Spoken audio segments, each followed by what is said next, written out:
contest. World's largest, the main affair. For now, I was there.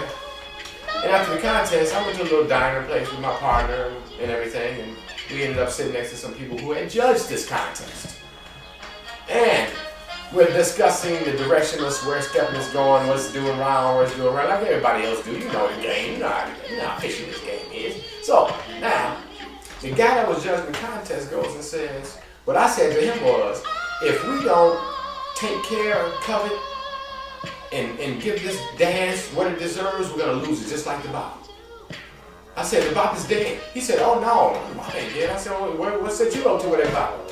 Is there anywhere where you see a bopping set? No, there's not. It could be, if y'all think it right.